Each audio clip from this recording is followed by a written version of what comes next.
What's up, YouTube? Today we're going over all of the weapons that are available in the Black Ops 7 beta. We're going to have some ARs, SMGs, LMGs, snipers, pistols. I think there's going to be a launcher and a melee weapon. We're 2 days away from COD Next, where they're going to show all of this gameplay with some of the creators that went there. And then we're 4 days away from the Black Ops 7 beta being available. I don't know about you guys, but I'm super excited to get my hands on this and see what the game feels like. So make sure to drop me a like, sub to the channel, because we're going to have tons of content over the next couple of weeks covering this. And let's get into the video. All right, let's start with ARs. We've got the M15 Mod 0, an adaptable full auto assault rifle combining well-rounded damage, range, and handling for a weapon that performs admirably across a variety of combat scenarios. This thing looks like it's going to be pretty good in the mid-range, close to mid-range, definitely. The iron sights don't look too bad on it, but we'll definitely probably end up throwing an optic on this. Now, if you guys played any of the old Call of Duties, let me know down in the comments if any of these guns remind you of weapons we've had in the past. I played some of those games back in the day, but I was very, very casual, and I did not commit to memory like what guns we had in each game. So definitely let me know if you guys see any guns that we've had in the past. All right, next we've got the MXR-17, a full auto assault rifle with excellent accuracy and range, offset by its more modest mobility and fire rate. So it seems like it's going to be maybe like a little bit of a slower fire rate and slower movement AR, probably a little bit longer range. Excellent accuracy though, so hopefully this will be really, really, really straight shooting. Not a lot of recoil. We'll definitely see how this plays. Maybe like kind of like a Holger or something from MW3, or like the ISO Hemlock from MW2. All right, next, this is obviously a classic, the Peacekeeper MK1, full auto assault rifle delivering exceptional mobility and handling for its class, but at the cost of high recoil and limited range. So this is going to be definitely a close range AR, perfect for multiplayer. We'll see how it plays when we get to Warzone. The Peacekeepers from Black Ops 2, which is definitely one of the classic ARs, and I think everybody's excited to get their hands on this one for sure.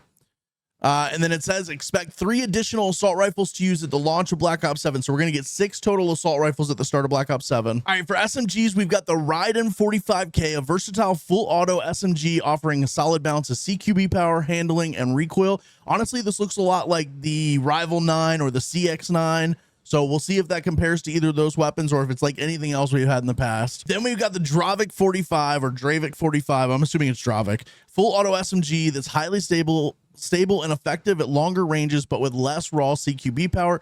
Honestly, this is going to be like the PP919, probably the Bullfrog, the PP Bison. We've had this weapon a bunch of times in Call of Duty. In fact, I think currently in Warzone and in Black Ops 6, we have a blueprint for the PP919 that is essentially this build right here. We'll see how much ammo this ends up holding and if it ends up playing like the PP919.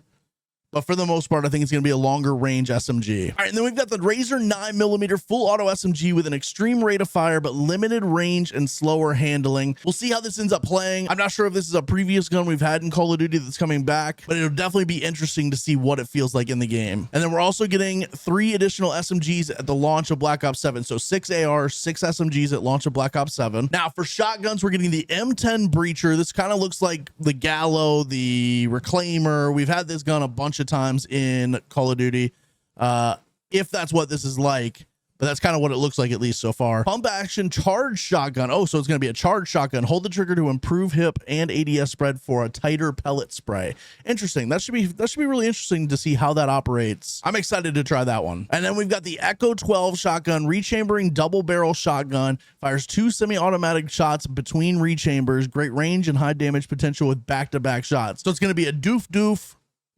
rechamber, doof rechamber, doof rechamber. I don't know if it's 1 trigger pull for both shots or if it's 2 trigger pulls, but this should be kind of like a kind of crazy auto shotgun essentially. And then at launch of Black Ops 7, we're getting 1 more shotgun, so 3 shotguns at launch of Black Ops 7. Now for LMGs, it says LMGs more than make up for their slow handling and mobility, with large magazines outputting solid damage, pressure enemy targets, and keep firing long after your foes have been forced to reload. First, we've got the MK78 LMG, a full auto LMG, great damage and high ammo count, limited by slower mobility and handling. So this is definitely going to be like one of the big LMGs we have in Warzone currently. And that's the only LMG we're getting in the beta. We're going to get an additional LMG at Black Ops 7 launch. So 2 LMGs at launch. Next, we've got the Marksmen Rifles. Marksmen Rifles combine power and precision for a weapon class that performs well at middle and longer distances, typically offering burst or semi-auto fire. So we're going to have the M8A1, a 4-round burst marksman rifle with very high damage and an extremely fast rate of fire within the burst,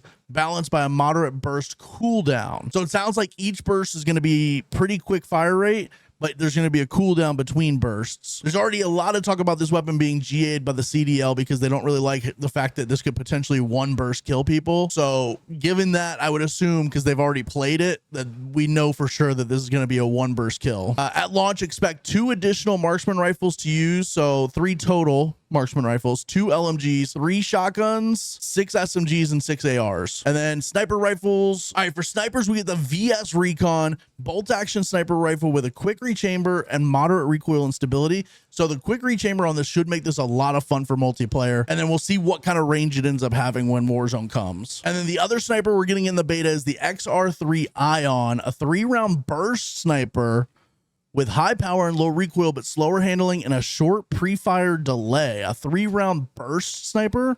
That should be really interesting. I don't really know how that's going to work. I don't know if we've seen this in the trailers or anything yet, but this, I definitely am excited to get my hands on this. And then expect an additional sniper to use at the launch of Black Ops 7. So 3 snipers. Okay. All right, pistols. Swapping to your pistols is always faster than reloading your primary. These backup sidearms are perfect for finishing off an injured opponent and can hold their own when properly wielded.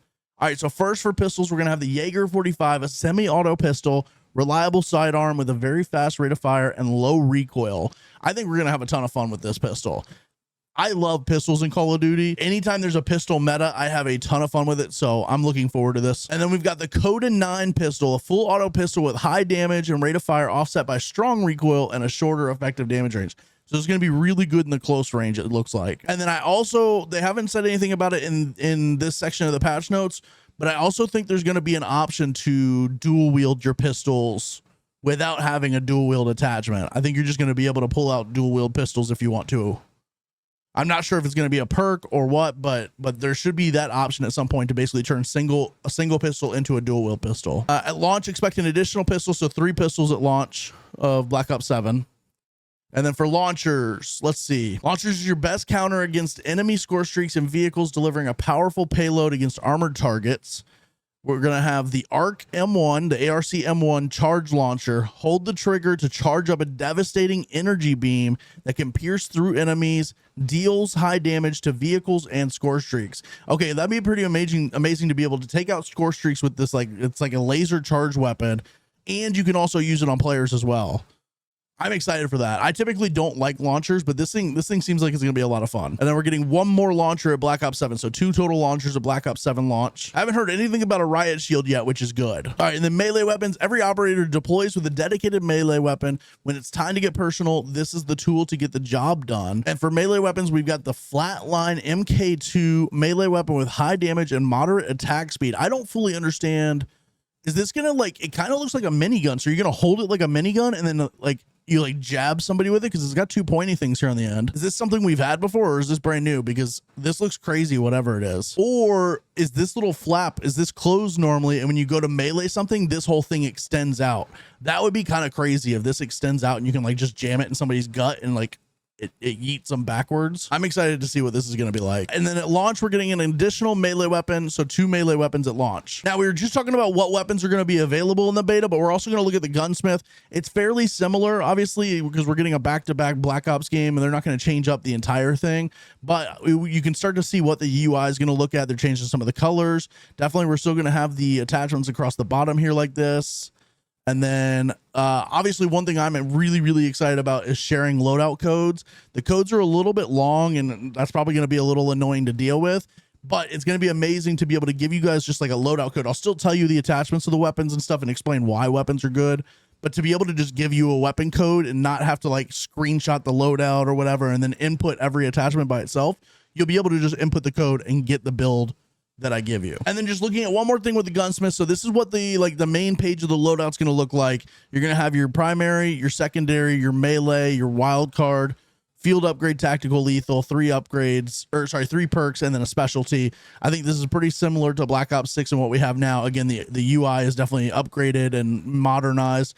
The one thing that's going to be different here is instead of having the loadouts down here on the left and having this whole thing be kind of bumped over to the right, this is pushed to the left, and then you're going to have your loadouts across the top as tabs up here. So that'll be interesting to see how that's navigated and if that's pretty easy to deal with. Other than that, it's pretty much the same, just with upgraded, modernized looks to it and like aesthetics. So I'm definitely pretty excited to jump into the beta here in a couple of days and see what this is like. And then obviously we've got COD Next on the 30th, which is 2 days from now.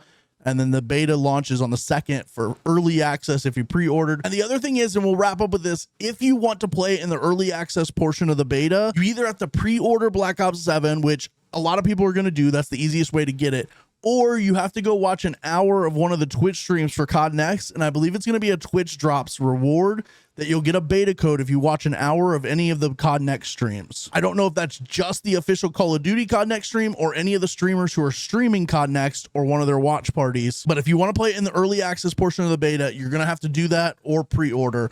And then we'll see. I'm not 100% sure if we're going to have Twitch drops during the beta itself, like Battlefield did. Battlefield had Twitch drops where literally if you watched anybody playing in the early access beta, you could get a code for the early access beta so you could jump in as well. Now make sure to sub to the channel. We said it earlier, but make sure to sub because we're going to have a ton of content covering Black Ops 7 and then the Battlefield 6 launch as well after that. And we're just going to be covering everything. All the questions you guys have, feel free to ask them in the comments. I'm going to be trying to put out as much content to answer as many questions as possible that people will have during the beta. We're going to put out loadouts for some of the guns we're going to get in the beta. We'll probably put out some full gameplays, one on each map and in each mode. And in general, we're just going to have a ton of content here on YouTube, TikTok, and we're going to be live streaming every single day of the beta as well. So make sure you lock in right here with us, and we'll see you guys in the next one.